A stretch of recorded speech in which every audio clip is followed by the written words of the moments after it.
Obrigado, Deus, pela tua palavra, pela tua bondade. Te apresentamos, Senhor, nessa noite, aqui nossas súplicas, nossos pedidos, ó Deus, em favor daqueles que estão enfermos, daqueles que estão passando por lutas e dificuldades. E o que te pedimos, ó Deus, é que o Senhor nos ajude nesse momento em que vamos orar, vamos meditar na tua santa palavra e vamos, ó Deus, suplicar a tua intervenção sobre nossas vidas. Nos ajuda, Deus, quando nós agora paramos e pedimos que o Senhor nos fale aos nossos corações. Que o Senhor derrame sobre nós, ó Deus, entendimento para conhecer mais da tua palavra. Isso é a nossa oração em nome de Cristo. Amém. Muito bem, meus irmãos, nós chegamos a Apocalipse capítulo 8 e hoje nós temos um objetivo de considerarmos capítulo 8 e capítulo 9.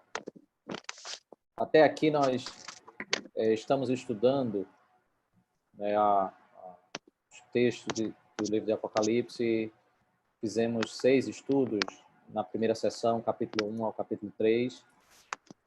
E agora nós estamos chegando nessa terceira sessão, depois de passar na segunda sessão, capítulo 4 ao capítulo 7. É o texto que trata do sétimo selo e que, na realidade, temos a abertura das trombetas. Vamos ver capítulo 8, 4 trombetas, e capítulo 9, a quinta trombeta. Nós estamos chegando ao final da primeira sessão, ainda não vamos finalizar hoje, mas a grande primeira sessão do livro é capítulo 1 ao capítulo 11. Então, nós temos argumentado que o livro de Apocalipse ele vai como que desenvolvendo, vai trabalhando desde a primeira vinda até a segunda vinda, em cada sessão, e a cada movimento desse que ele adentra nas sessões, ele vai como que descortinando, trazendo mais entendimento, mais luz sobre cada evento específico, dando ênfases particulares. Se na primeira sessão, capítulo 1 ao 3, aquelas cartas, 7 cartas escritas às igrejas, se fala para aquele contexto, para aquelas igrejas que estavam naqueles dias com poucas recebem elogios, mas temos palavras de exortação, Deus cuidando da sua igreja, alertando porque um dia o Senhor vai voltar para se encontrar com o seu povo. Mas, ainda que o ensino do Senhor é para aquelas 7 igrejas, o alerta no final das cartas é sempre para que todos ouçam, todas as igrejas, todos os povos. Então, a relevância do capítulo 1 ao capítulo 3 é para cada um de nós, para todos os tempos, porque aquilo que o Senhor reprova ou aprova naquelas igrejas servem de ensino para nós. Mas sempre se faz alusão à segunda vinda de Cristo.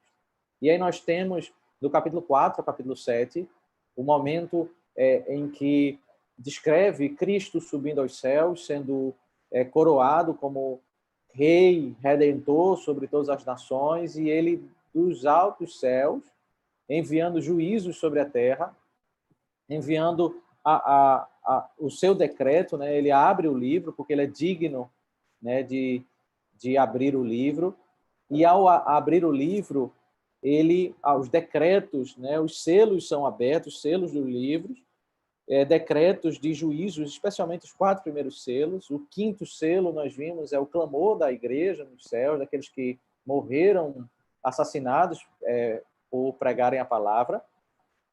E aí, no 6º selo, que é o final do capítulo 6, nós temos a descrição do momento final da vinda do Senhor, do juízo, quando os homens se escondem sobre as rochas. Uma clara descrição de que nós estamos vendo cada sessão entre primeira e segunda vinda. E o capítulo 7 é o estado dos salvos, a igreja glorificada, a grande esperança da igreja. Então, perceba que do capítulo 4 ao 7 nós temos um panorama desde a primeira vinda, a segunda vinda, e até que nós chegamos agora no capítulo 8, e nós vamos ver novamente esse panorama. Nós podemos, e esse é um dos grandes debates, né, que ao estudar o livro do Apocalipse, é o entendimento dessa sequência, né?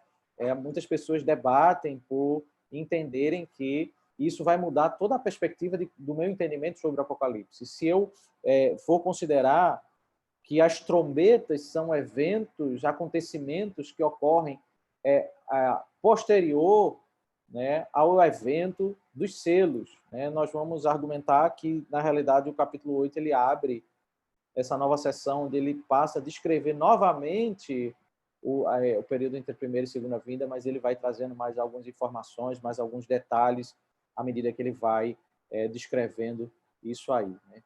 Não, perceba que vamos ver nas trombetas juízos, mas não temos a descrição de eventos específicos, né, de modo que nós possamos ler o texto e dizer, não, isso aqui aconteceu no ano 500, no ano 200 ou no ano 1400, mas é uma descrição do juízo de Deus, especialmente, né, há uma paralela aqui nas trombetas com o êxodo, as pragas do êxodo, porque Deus está fazendo, né, um derramar da sua ira sobre aqueles que perseguem a igreja.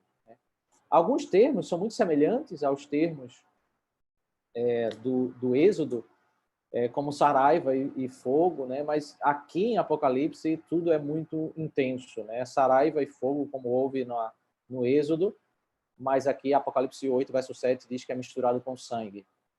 Os gafanhotos, em Êxodo, né, há uma destruição sobre árvores, mas aqui gafanhotos eles ferem os homens, não ferem árvores, então tudo aqui é muito mais intenso, né? Tudo aqui há um paralelo com o Êxodo, mas as pragas do Êxodo elas são menores do que a estrutura que é descrita aqui no livro do Apocalipse.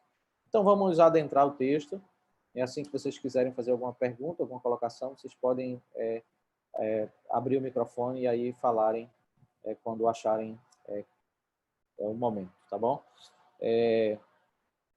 Apocalipse 8, verso 1, o texto diz: quando o Cordeiro quebrou o sétimo selo, houve silêncio no céu durante quase meia hora. Então vi os 7 anjos que estão em pé diante de Deus, e lhes foram dadas 7 trombetas. O verso 1 ao verso 6 descreve a abertura aí do 7º selo, e relacionado ao evento das 7 trombetas, né? Se descreve o silêncio no céu durante quase meia hora.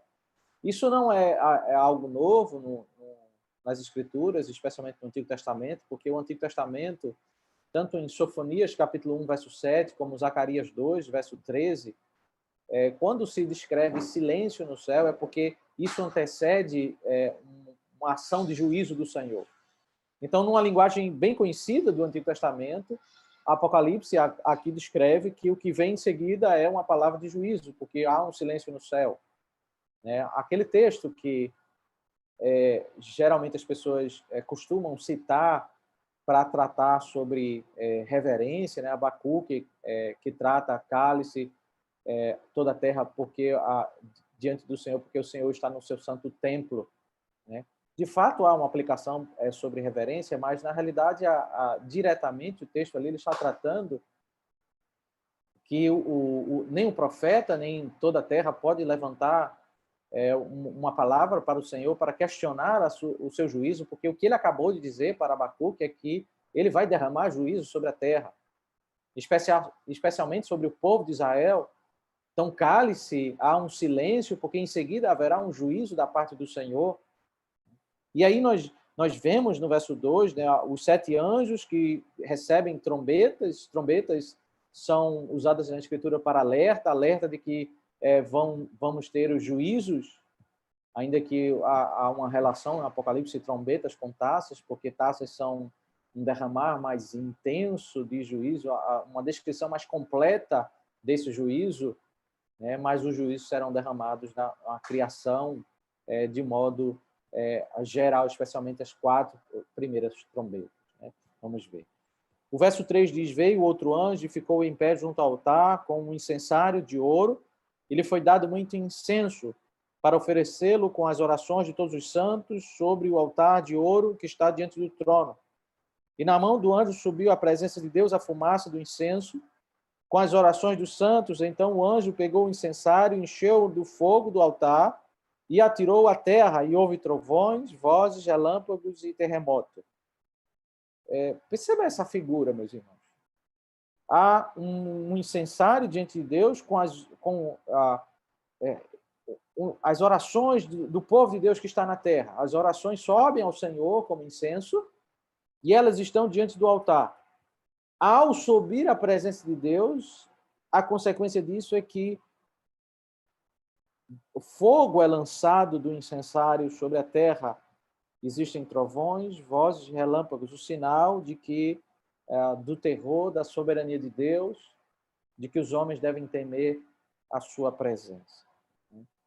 As orações, essa é a abertura para a sessão que vem em seguida, de uma linguagem muito simbólica, né? O que está sendo descrito é exatamente aquilo que aconteceu no diálogo de Deus com Moisés, quando Moisés está caminhando em Êxodo capítulo 3, conduzindo as ovelhas, e ele chega próximo do Monte Sinai. Deus aparece com ele, Deus fala para ele tirar as sandálias.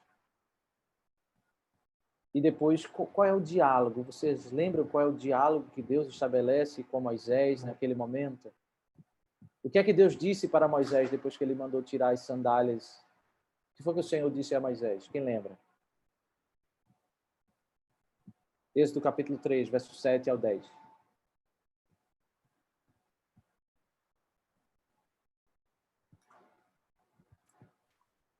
O Senhor diz... Pode falar. O lugar que estás pisando é o lugar santo. Sim. E em seguida... O clamor do teu povo subiu até mim. Veja a sequência, né?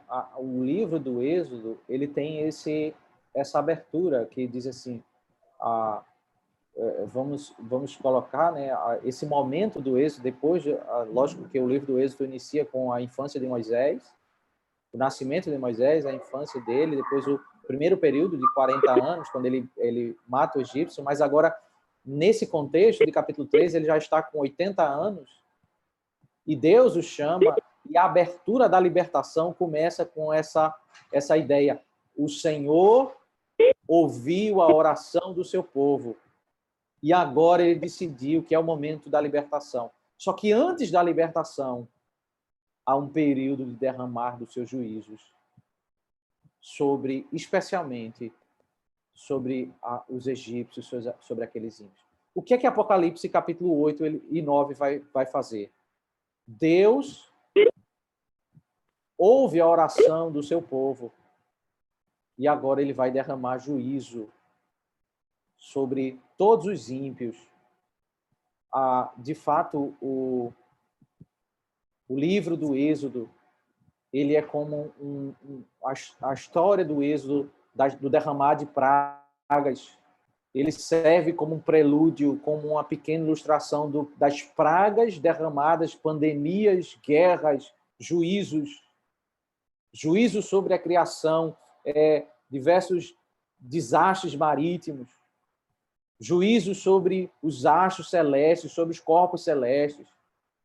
Diversas manifestações da ira de Deus na história, elas têm um paralelo exatamente no evento do Êxodo, exatamente no derramar das pragas no Egito, quando ali o Senhor ele fez, em pequena medida, aquilo que ele está fazendo entre a primeira e a segunda vinda.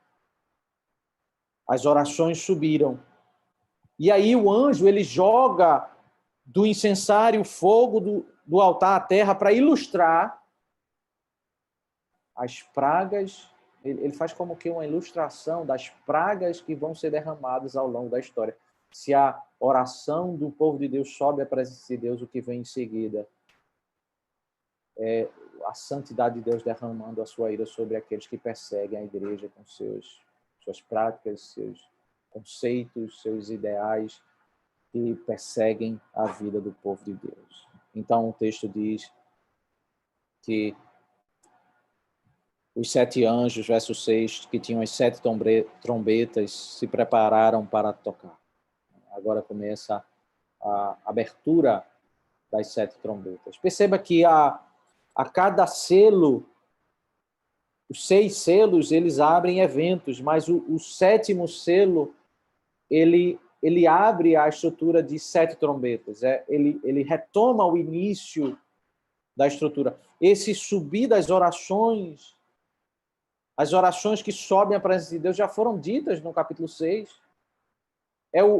A luz de Êxodo, da história de Êxodo, que antes das pragas se começa a oração subindo à presença de Deus. Nós temos as indicações aqui do verso 1 ao verso 6 que nós estamos voltando para a estrutura inicial. Ele está retomando a narrativa que ele fez do capítulo 4 ao capítulo 7, agora com outra abordagem, né? Mais detalhes vão ser ditos. A primeira trombeta, verso 7, o primeiro anjo tocou a trombeta e houve granizo e fogo misturados com sangue e foram atirados à terra. Então foi queimada a terça parte da terra, foi queimada a terça parte das árvores e também toda a erva verde foi queimada. Juízos sobre a criação, especialmente as árvores. Deus é o Senhor, é aquele quem decreta juízo sobre a criação. E essa linguagem é comum em Apocalipse, né? Nós já vimos entre o capítulo 4 e 7, é que os juízos derramados antes desse momento final da segunda vinda, onde há o derramar pleno do juízo, ele é descrito como um juízo que afeta a terça parte da criação. Então, toda vez que nós vemos no Apocalipse juízos que afetam a terça parte da criação, é um juízo que não é pleno. É um desastre que vai ser trazido por decreto de Deus, que vai destruir árvores, que vai destruir a própria plantação, mas não é completo, não é pleno.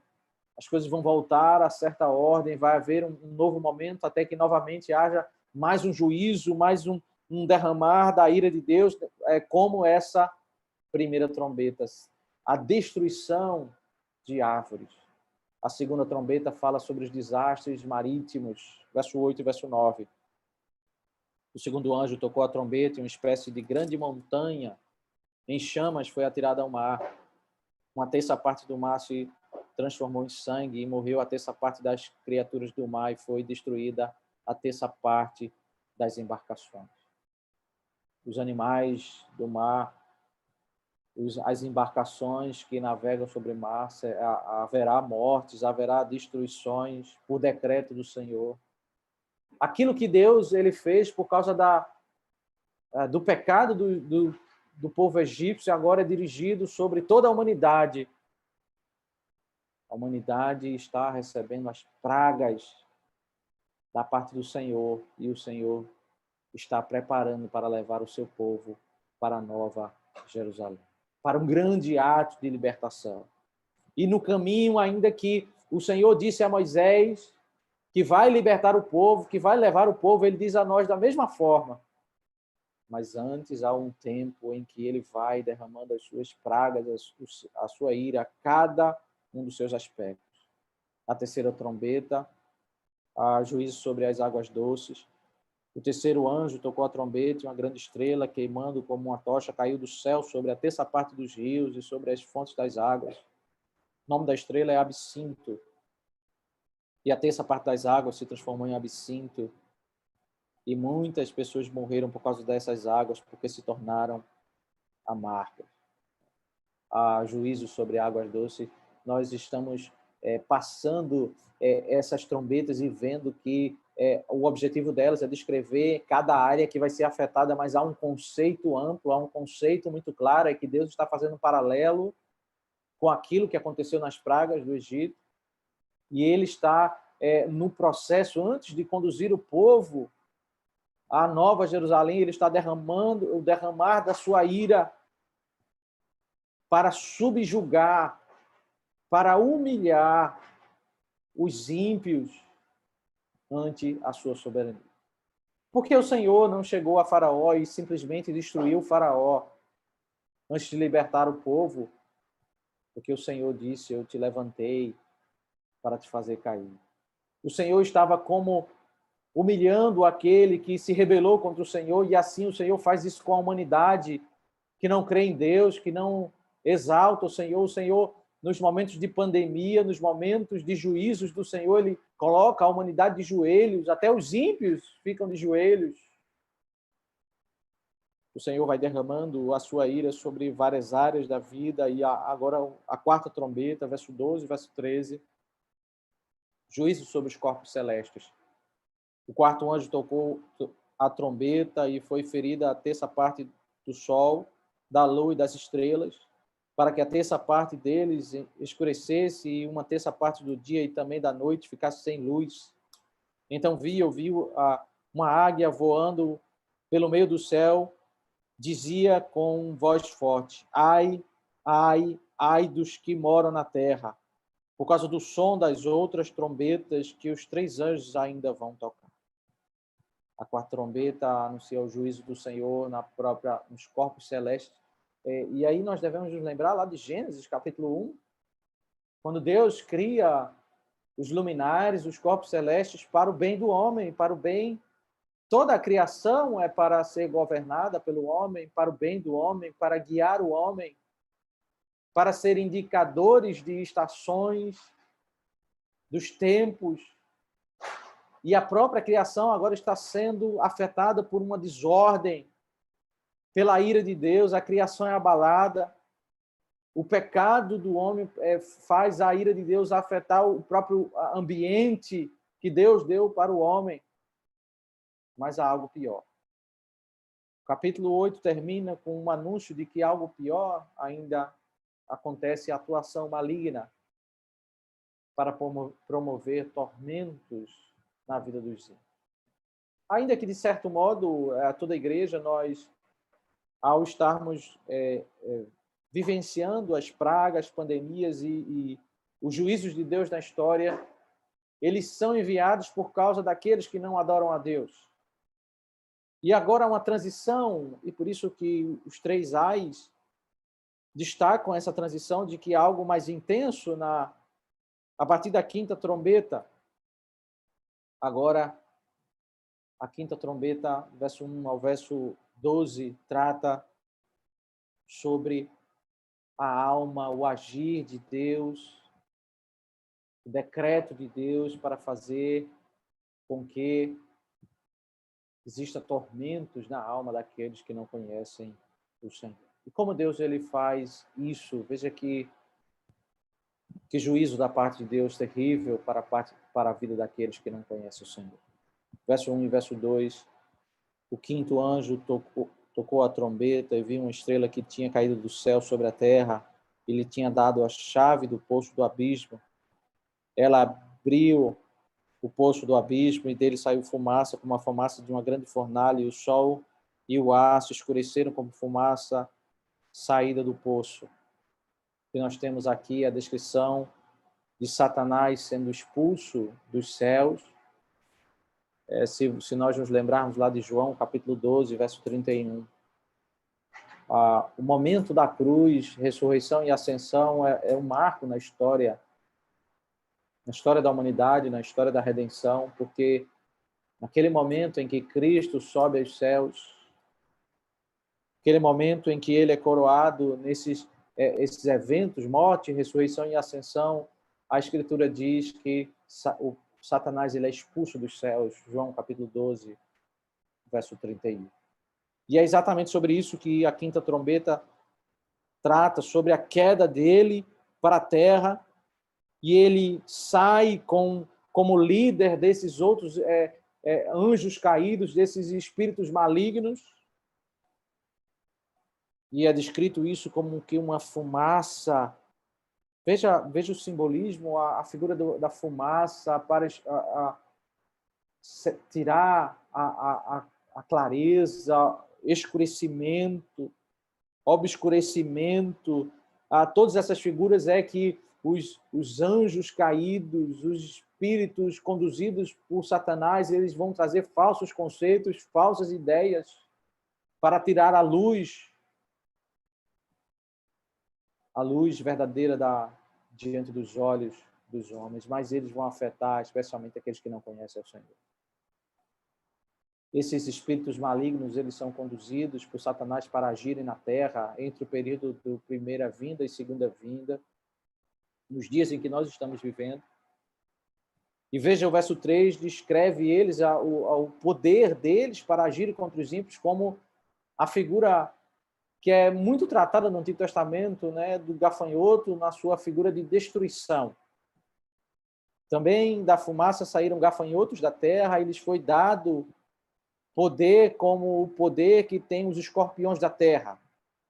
Esses espíritos malignos, eles são descritos como gafanhotos, eles são destruidores. E ele ainda compara escorpiões porque ele quer descrever que eles agem com poder para destruir os homens. Eles foi dito que não causassem dano à erva da terra, nem a qualquer coisa verde, nem a árvore alguma, então somente as pessoas que não têm o selo de Deus na testa. A linguagem, Apocalipse tem muito disso, essa linguagem simbólica, mas com elementos de explicação para nós entendermos que o ponto aqui não é literalmente uma repetição de episódios do Antigo Testamento em que gafanhotos literalmente vinham para destruir as plantações. A linguagem nos mostra que esses gafanhotos que são enviados, liderados por Satanás, eles têm um alvo, é destruir, é agir na vida desses homens que não têm o selo de Deus, que são aqueles que não são os eleitos do Senhor. Os gafanhotos uma linguagem de destruição para descrever esses anjos caídos que são enviados para destruir o coração dos homens que não conhecem o Senhor. Eles são enviados para operar no coração dos ímpios, para conduzir o coração dos ímpios, para influenciar eles para agir e viver conforme a vontade de Satanás, para fazer maldades e para, como nós vamos ver, para perder a paz, para progredir em tormentos. Perceba, é inevitável nós olharmos aqui o paralelo, o que o Espírito de Deus faz em nossos corações. Deus envia o seu Espírito em nossos corações para nos sermos conduzidos, para fazermos a sua vontade, para exaltarmos o seu santo nome. Somos conduzidos para o bem. Satanás envia esses espíritos malignos para atormentar aqueles que não são os eleitos, para destruir a sua alma. O verso 5 e o verso 6 ainda descreve mais detalhes, quando diz também não lhes foi permitido que os matassem, mas que os atormentasse durante 5 meses. E o seu tormento era como o tormento do escorpião quando fere alguém. Veja, ele não quer simplesmente matar, tirar a vida, ele quer causar o sofrimento. Essa linguagem de 5 meses, esse período de tempo, é porque a praga de gafanhotos, o tempo em que os gafanhotos eram enviados para destruir uma plantação, o tempo comum era o tempo de 5 meses. Esses atos de juízo que, em primeiro lugar, procedem como decreto de Deus, mas há uma instrumentalidade quando Satanás, por meio dos seus espíritos malignos, faz com que essas vidas influenciadas e sejam atormentadas, elas não devem morrer, elas devem ser atormentadas. A descrição bíblica para tratar dessa realidade de tormento da alma está clara aqui no verso 6, quando diz: naqueles dias as pessoas buscarão a morte e não a encontrarão. Também terão desejo de morrer, mas a morte fugirá dela. 5 meses quer dizer, é algo temporário. Eles vão querer a morte, mas eles não vão conseguir morrer. Temporariamente. Pode falar. Rapidinho. Romanos, capítulo 1 e o versículo 28, ele fala sobre o desprezo de Deus sobre aquelas pessoas que não temem. Essa palavra de Paulo, do versículo 28 ao versículo 32 de Romanos 1, ela tem algum paralelo com esses versículos que o senhor leu agora? Sim, perfeito. Tem paralelo sim, porque ali nós vemos em Romanos, Deus os entregou. E o juízo de Deus é fazer com que eles progridam, né, em uma mente obscurecida e como consequência disso eles são conduzidos a uma vida cada vez mais reprovável, mais inclinada ao caminho contrário à vontade do Senhor. Perceba que isso é exatamente o que aconteceu em Êxodo. Quando a ira de Deus sobre Faraó endurecer o seu próprio coração, e como o endurecimento ele segue cada vez mais rebelde, mais distante do próprio Senhor. Então Deus está fazendo isso na história. É assim que nós aprendemos a ler a Escritura, como aquele evento do Êxodo, ele serve como uma pequena maquete daquilo que Deus está fazendo na história. E Paulo descreve isso muito bem em Romanos 1, quando vai falando sobre a Deus criando os homens rejeitando o seu Criador e Deus como juízo, endurecendo eles, e o retrato deles é um caminho cada vez mais distante do Senhor, porque Deus os entregou a uma mentalidade reprovável, a uma paixão reprovável, a um modo de pensar reprovável, né? Todos aqueles 3 aspectos de Romanos 1, né? A parte religiosa, a parte emocional e como a parte relacional, né? O tratamento de uns para com os outros, são afetadas, essas 3 áreas são afetadas porque Deus decretou, Deus pune a humanidade endurecendo seus próprios corações. É exatamente isso que está tratando aqui. Só que a quinta trombeta, ele descreve talvez um aspecto de que Paulo não trata em Romanos 1, sobre que eles...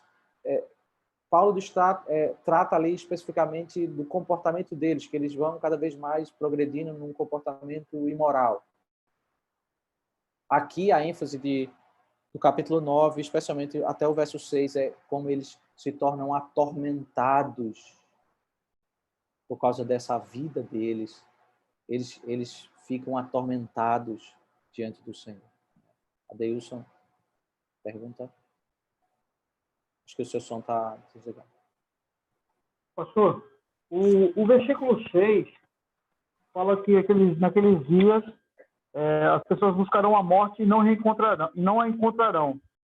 Essa passagem ela está linkada com o capítulo 6 de Apocalipse e é o mesmo pano de fundo lá de Mateus 24. E uma outra pergunta: cada trombeta dessa ela tem uma correspondência aos selos, visto que são 6 trombetas e 6 selos?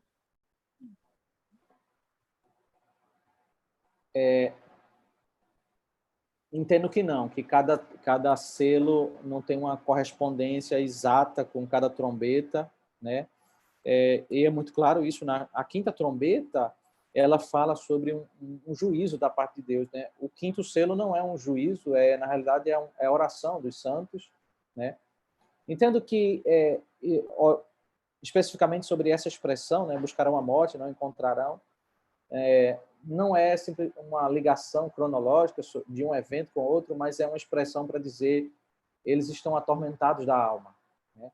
É uma linguagem própria, né? A linguagem apocalíptica, a descrição a narrativa que está sendo dita é que ao Cristo ser assunto aos céus, ele é coroado, Satanás é expulso para a terra, ele guia os anjos caídos para agirem sobre aqueles que não são salvos, para guiar os seus corações para viverem em pecado, como diz Romanos capítulo 1. Mas a grande praga enfatizada aqui da quinta trombeta é que eles serão atormentados. A alma deles não vai encontrar paz. Agora perceba, aquele que não tem Deus, ele não tem paz no seu coração, né? Romanos 5:1 diz que justificado, pois nós temos paz.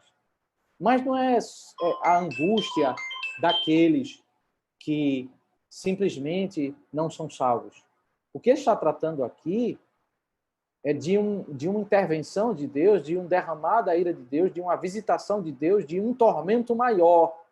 Não é um tormento daquele que não conhece a Deus, mas é uma visitação de um tormento da alma por parte do Senhor, visitações temporárias que Deus vai fazer na história para os homens ímpios.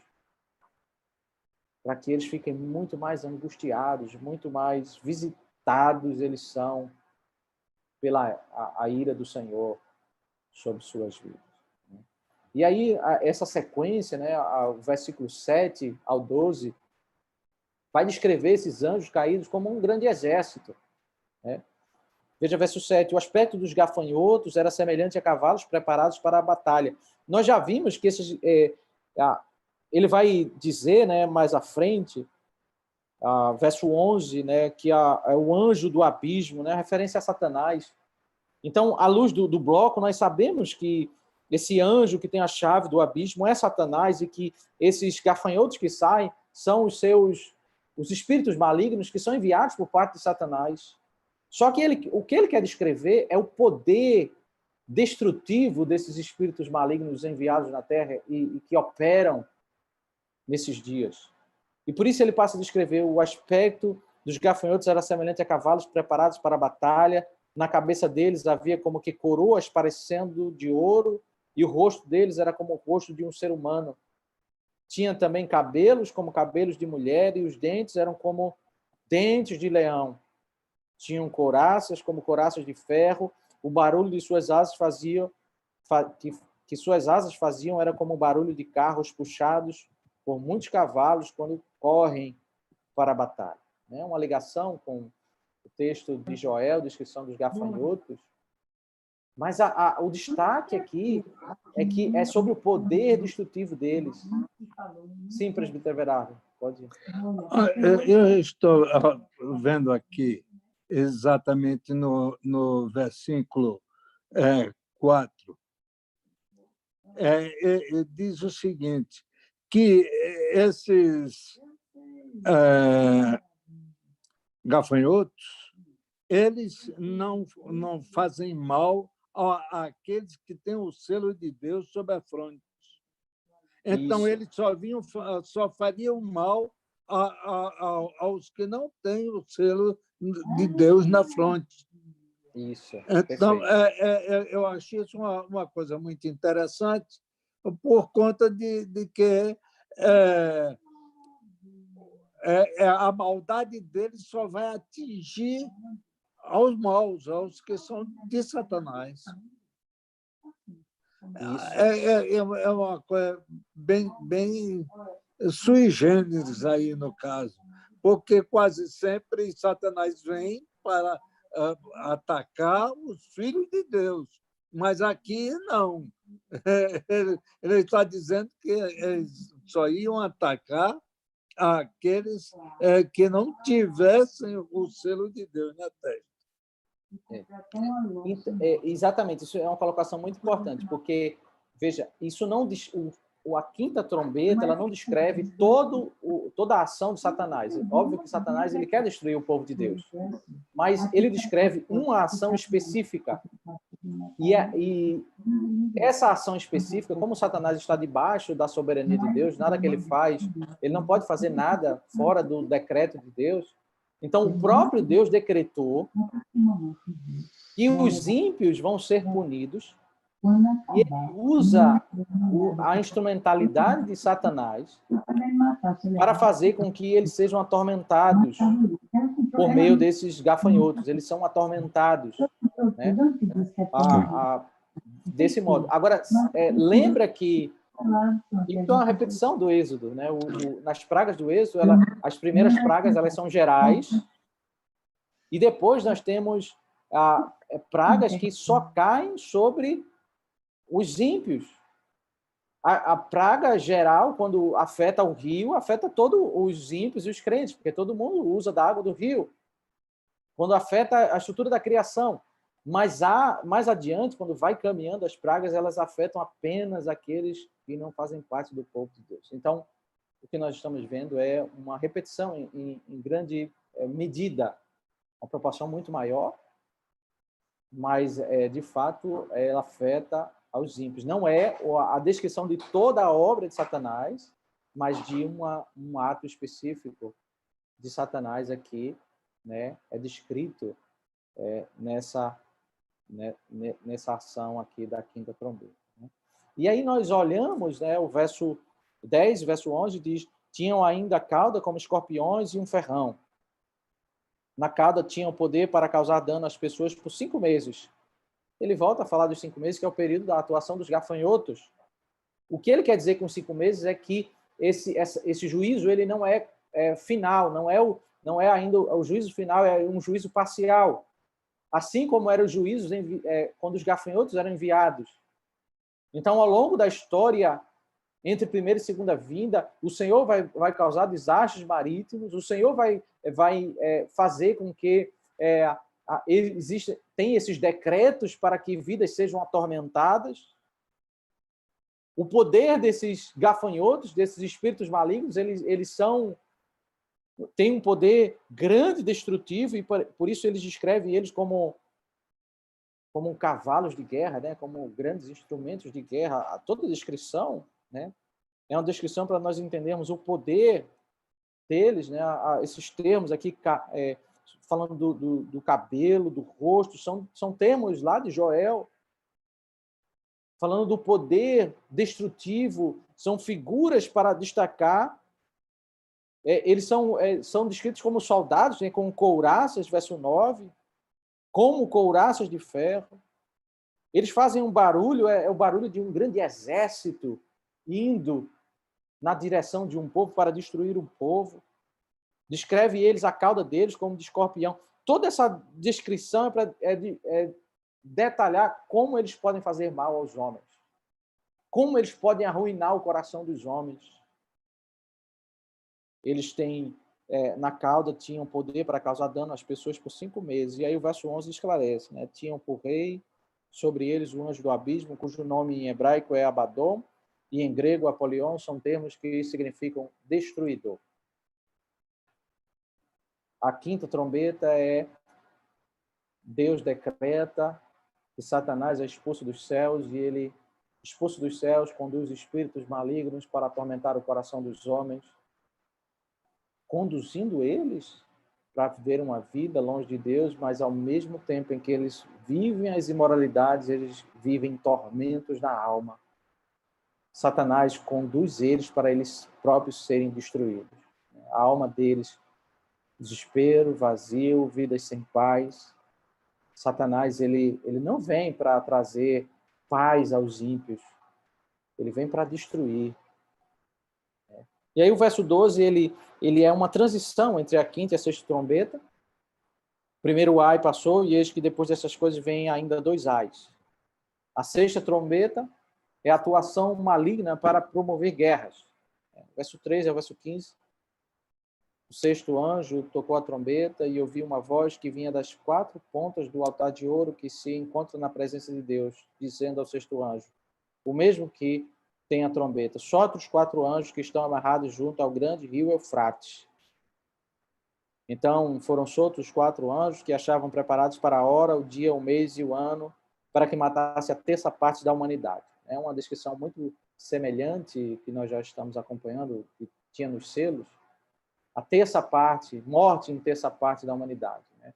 Esses anjos estão como que descritos ali no rio, na Babilônia, né? Que é a linguagem para descrever anjos.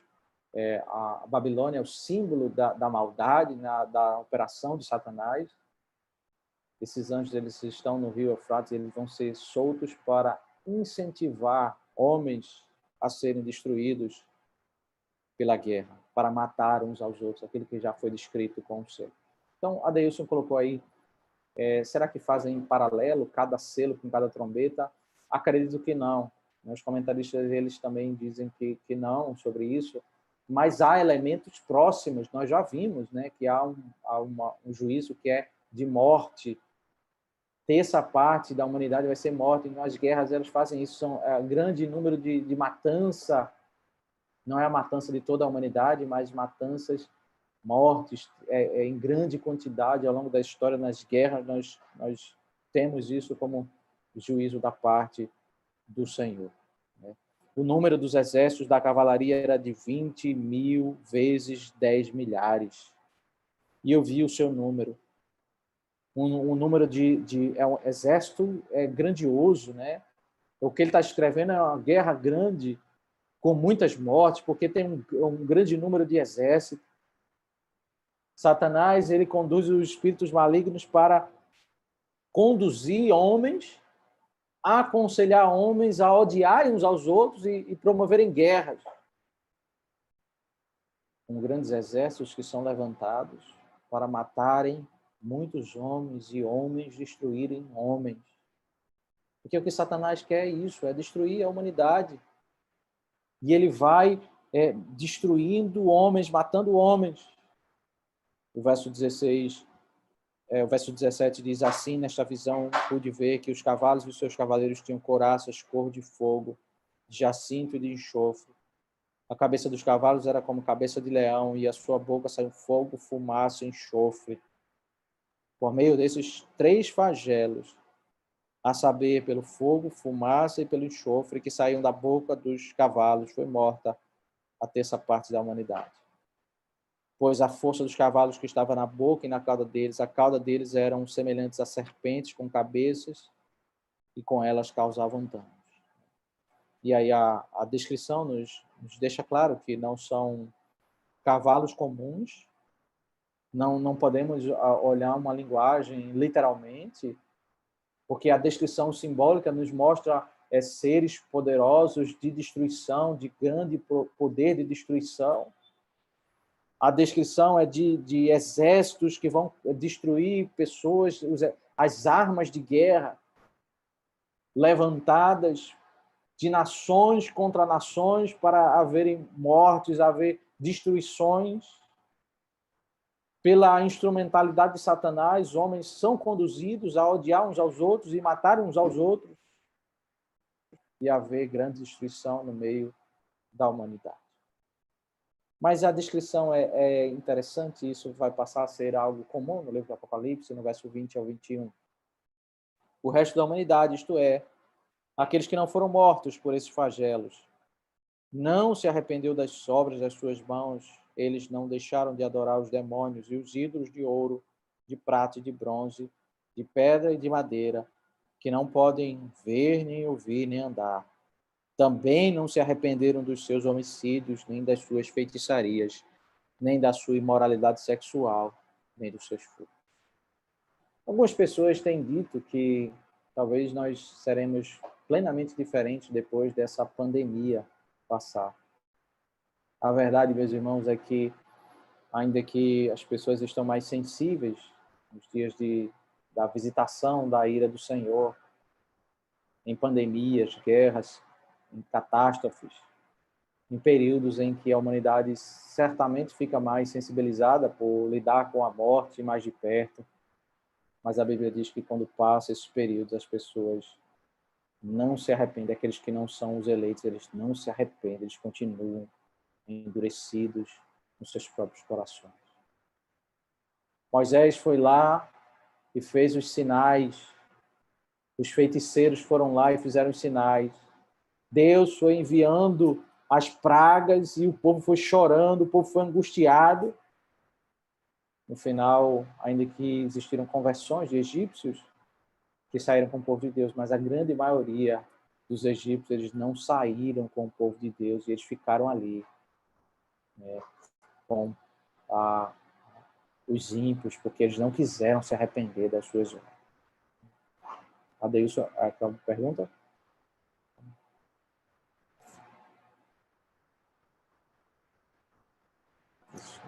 Abre o som. Está me ouvindo? Agora estou. Essa passagem, como o senhor falou, tem ela faz um link com Joel, né, que afirma haver uma grande nuvem de gafanhotos e os gafanhotos com aparência monstruosa, como aqui também Apocalipse revela, mas aí ele culmina para um tempo também de misericórdia da parte do Senhor, né, a misericórdia seguida do juízo seguido de misericórdia e de uma grande conversão. Assim também como nas pragas do Egito, trouxeram conversões a alguns egípcios. Nesse caso aqui, já não vai haver a mesma manifestação de conversão, como foi em Joel, como foi nas pragas do Egito, como foi em Atos, capítulo 2. Né? E o pré-tribulacionismo vai dizer que após no período da grande tribulação vai haver também uma grande conversão. E o que aparenta aqui é que não é assim. Ela destoa um pouco das outras passagens que eu mencionei ainda agora. Veja, existiram conversões em Êxodo, a gente vê alguns textos posteriores sobre isso, mas você vê na descrição, a ênfase em Êxodo não se fala sobre conversões. O objetivo das pragas é juízo, é destruição. E aqui também não temos narrativa de conversões. Porque o objetivo da trombeta é derramar juízo sobre os não eleitos. E a ênfase não quer dizer que não haverá nenhuma conversão. Pode haver conversões. Mas a grande ênfase do capítulo aqui, ele termina com isso, verso 20 e 21, é que é aquela ideia popular, né, de que a pessoa muito sofre e depois ela se converte por causa do sofrimento. Não funciona isso. A realidade é bem distinta desse provérbio, dessa ideia popular, né, porque diz que mesmo com as mais terríveis pragas, as pessoas elas ficam mais endurecidas. A figura de Faraó, de Deus endurecendo o Faraó, de Deus punindo o Faraó e ele se tornando cada vez mais duro, ela está na sociedade da humanidade. Então, o que nós podemos esperar após uma pandemia não é uma grande conversão. O que traz grandes conversões, como você citou, Atos 2, é a pregação da palavra. No dia em que Deus decide salvar um grande número de pessoas. Mas as pessoas não salvam por causa de sofrimento. Não existem grandes conversões por causa de sofrimento, mas pela pregação da palavra. Pela pregação da palavra, aí sim, quando o Espírito opera no coração daqueles a quem ele quer convencer, aí sim, vidas são restauradas, vidas são resgatadas. Eu quero concluir, e aí eu vou deixar aberto aí para nós fazermos perguntas, interagirmos mais, mas eu quero destacar três coisas aqui. Primeiro é que esses dois capítulos eles nos deixam claro que os juízos eles revertem a estrutura da criação. De Gênesis capítulo 1. Né? Se nós lermos Gênesis capítulo 1, Deus ele cria, né, tudo, a porção da terra, a descrição da água, do ar, a vegetação, sol, luas, estrelas, seres marinhos, seres humanos. Tudo foi criado, mas como está contaminado, agora tudo está sendo parcialmente punido. Né? Um a um está sendo visitado com a ira de Deus. O pecado ele traz desordem. E a desordem provoca a ira de Deus e Deus vem visitando, né, cada uma disso da sua própria criação. Porque, especialmente os homens, e essa é a ênfase do capítulo 9, os homens, todas as trombetas, né, os homens ímpios, eles fazem mal ao povo de Deus e Deus vai visitando toda a criação por causa dessa maldade que existe no meio da humanidade. As pragas, as pandemias, as guerras, elas nos lembram que o padrão de Deus não é o mundo. Por que existem pragas? Porque Deus está dizendo, eu reprovo o comportamento do mundo. De modo que o bom senso do mundo, o que o mundo chama de bom senso, isso não agrada a Deus. As definições de amor, de verdade, de inclusão, todos os demais temas da vida não são verdades aos olhos de Deus. Nas pandemias, guerras, Deus anuncia que o padrão do mundo não agrada a Deus. Isso é muito claro. Um segundo conceito é que a Escritura está revelando que existe uma influência satânica no coração dos ímpios. Existe uma influência. E veja como isso tem um paralelo na operação de Deus. Né? Deus ele tem os seus que são selados, que são eleitos, e ele guia os seus corações, o coração do povo de Deus, para adorar a Deus. Ele nos faz chorar pelos nossos pecados e nos faz desejar adorar. Ele até nos dá o desejo para adorar, desejo para obedecer, para termos prazer em ouvir a sua voz, para termos prazer na sua presença. Satanás faz o oposto. Ele lança fumaça. Ele traz escuridão nos olhos dos homens, ele traz o falso ensinamento. Os homens que não são selados, eles são influenciados para desejarem o mal, para progredirem no mal, para ter conceitos malignos. E eles sofrem. Se em Deus nós temos paz, os homens ímpios são punidos com desespero, desejam fazer guerras uns com os outros, e destruir uns aos outros.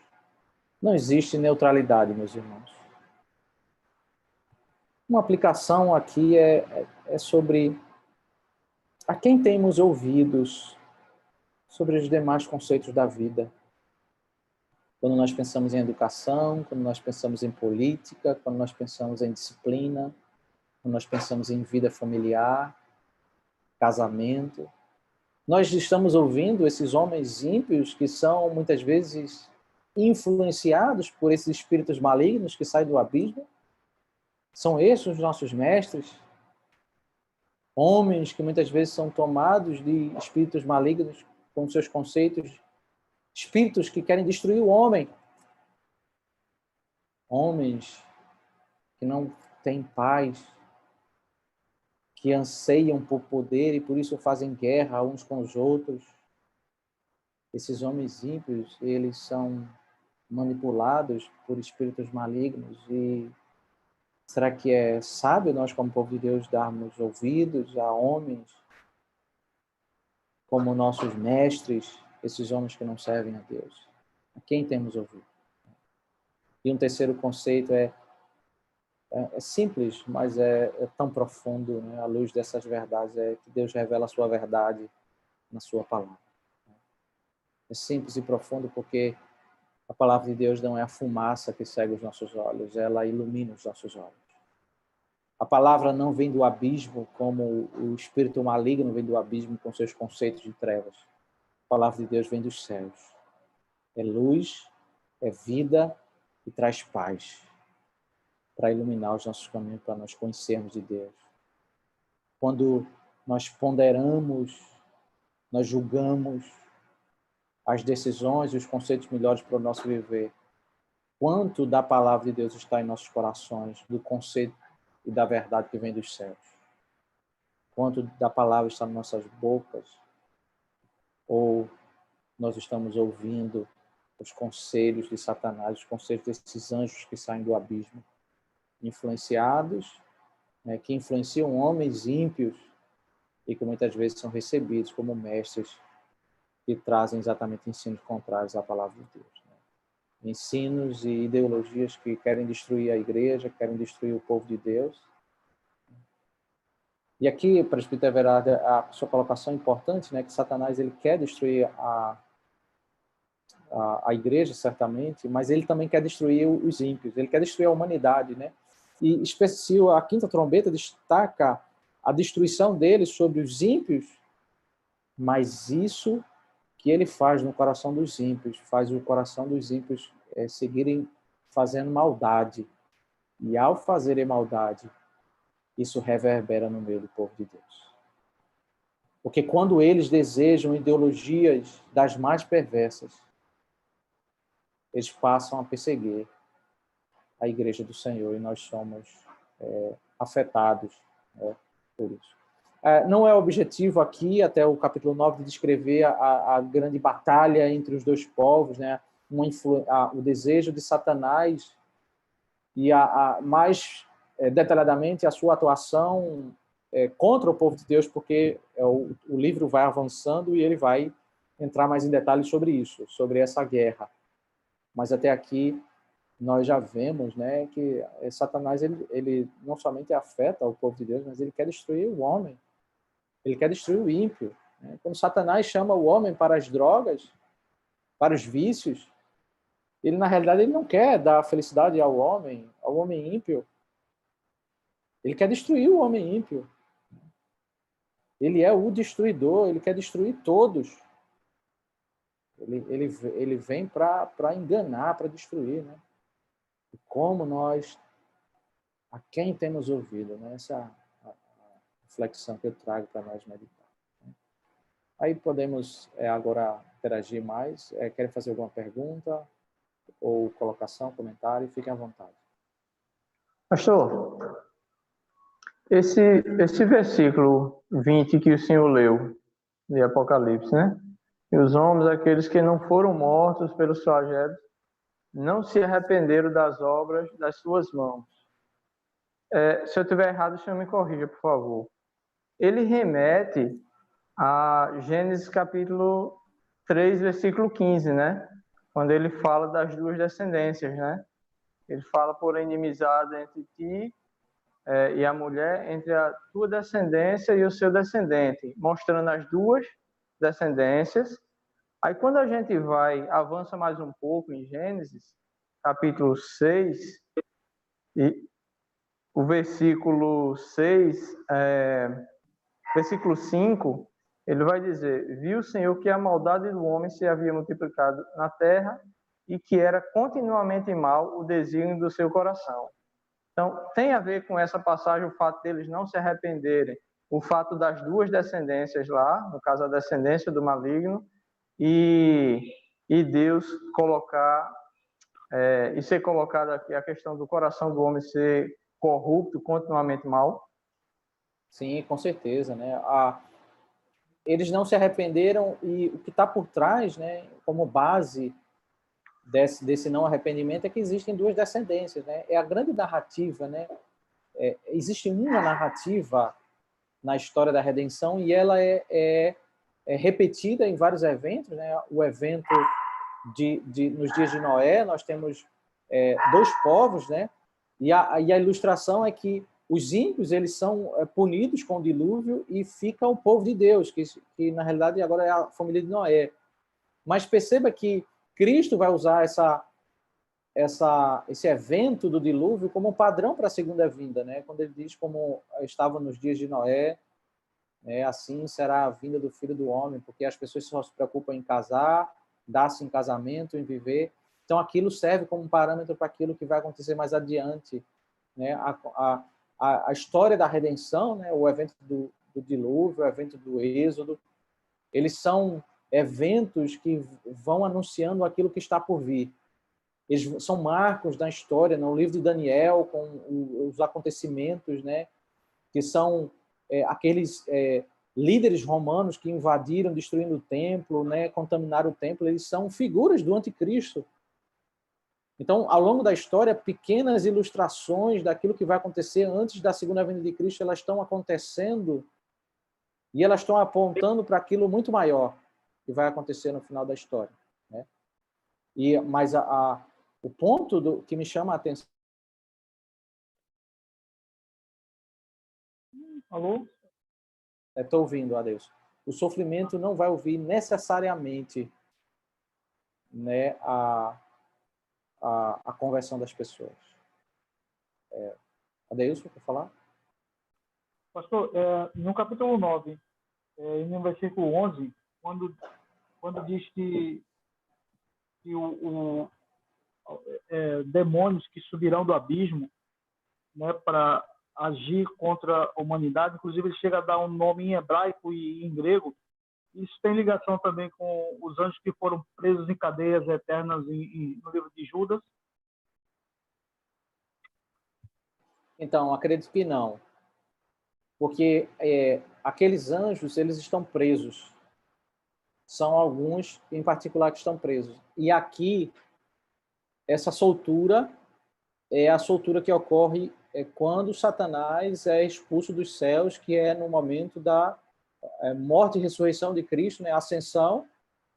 Então, é a descrição entre primeira e segunda vinda. E lá em Judas ele descreve que nesse período entre primeira e segunda vinda, aqueles anjos estão presos. Não é um número total dos anjos, mas é um grupo específico.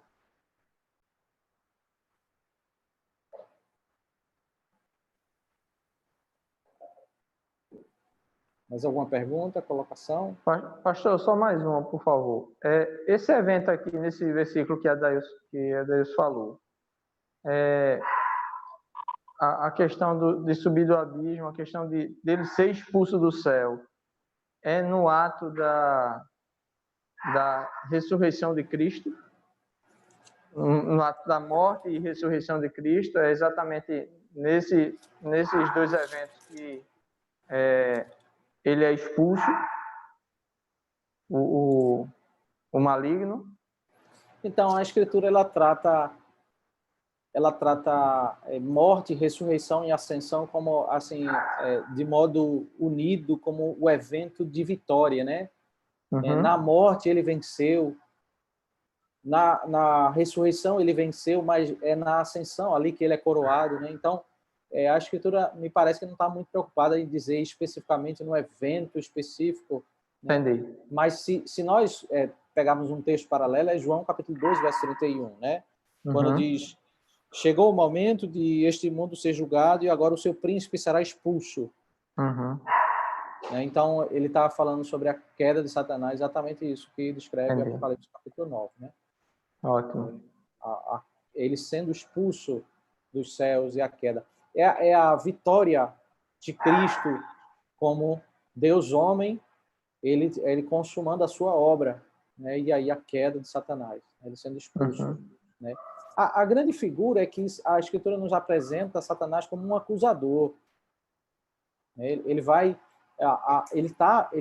lá em Jó, diz que ele aparece diante, mesmo sendo rebelde, ele continua indo aos céus e aparecer diante de Deus.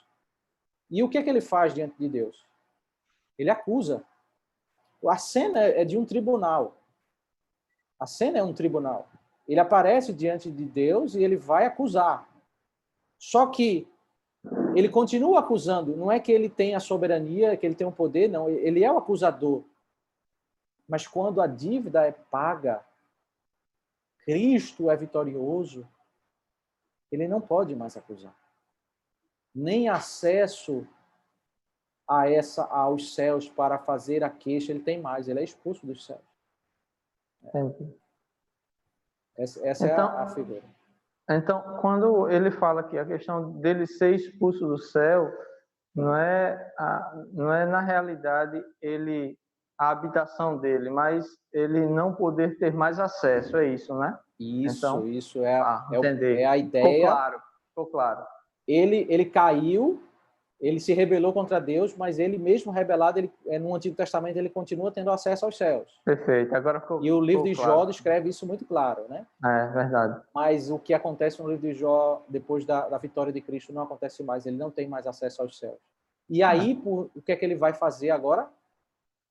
Ele sabe que os seus dias estão contados. Ele volta-se para a terra para fazer toda a destruição antes da consumação.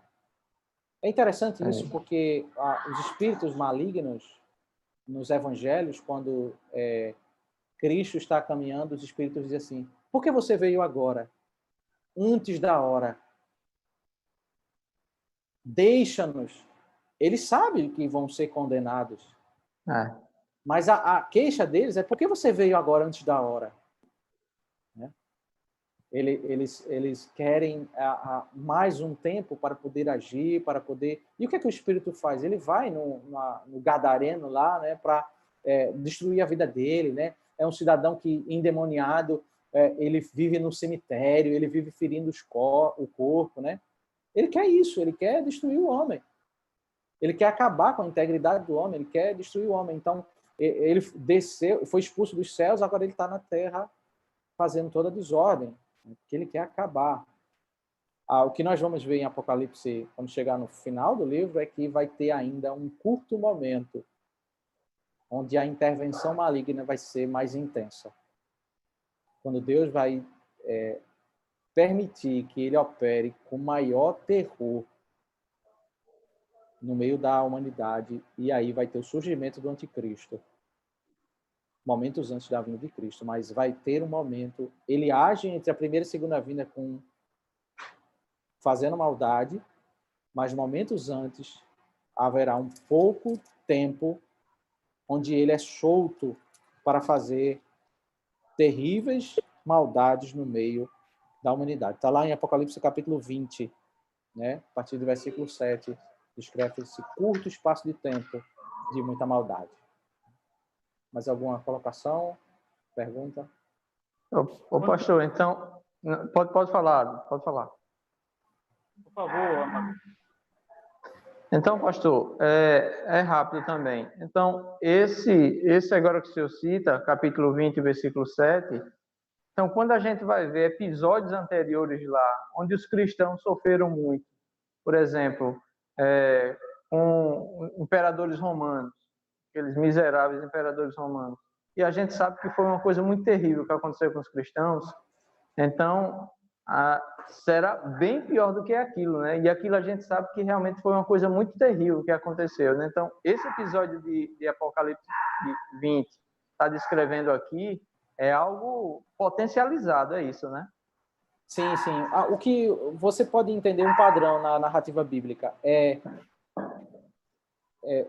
aquelas figuras, tanto no livro de Daniel, como que eles são como se fossem pequenos anticristos. Um primeiro entrou e profanou o templo. Um segundo entrou e destruiu o templo. Ele queimou. O primeiro matou porcos dentro do templo. O segundo matou pessoas dentro do templo. Mas o que vai acontecer depois é o próprio anticristo. O próprio diabo enviará o anticristo. A figura é uma imitação, né? Deus envia seu Cristo e o diabo envia o anticristo. É o anticristo, uma figura singular, maior do que todos aqueles que aconteceram na história, para fazer maior perversidade do que todos aqueles que fizeram, maior que Nero, maior do que todos aqueles ímpios que fizeram na história. Ele vai vir para fazer algo muito pior. E aí ele vai, o texto diz que o objetivo dele é conduzir o povo a que as pessoas deem glória ao diabo, né? Ele vai, a função dele é como mediador, assim como Cristo é para conduzir pessoas para adorarem a Deus, ele vai conduzir pessoas para adorarem ao diabo, né? Mas a Escritura caminha para um clímax, ela vai avançando e intensificando até que haja a consumação. A segunda vinda de Cristo é uma libertação muito maior do que Moisés fez no Êxodo. Percebe? É um paralelo do menor para o maior. E os anticristos da mesma coisa, do menor para o maior. Adeilson? Então, pastor, você citou aí passagem que Satanás se apresentava, quando os filhos de Deus se reuniam, né, perante o Senhor, Satanás vinha junto, como os livros de Jó, de Reis, de Crônicas, falam sobre isso, mas é guardada uma certa distância, né? A gente vê lá em Isaías, capítulo 6, que os próprios serafins se apresentavam com reverência. Sim, sim. Não, a gente pode ver assim que Satanás ele foi criado como anjo, né? E ele adentrava a presença de Deus. Então ele se rebelou, então ele não tem a mesma dignidade dos demais anjos. Ele não tem mais, mas ele continua tendo esse acesso ali, né? Ele dialoga, ele vai junto dos demais anjos para diante de Deus, né?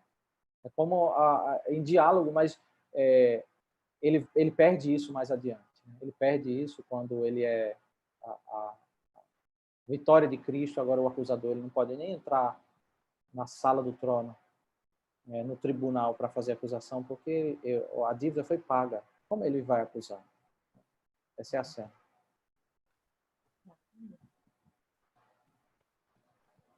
Muito bom, meus irmãos, muito bom estar com vocês, ter esse tempo aí de comunhão, de estudar a palavra de Deus. Mais alguém quer colocar alguma coisa, fazer alguma pergunta?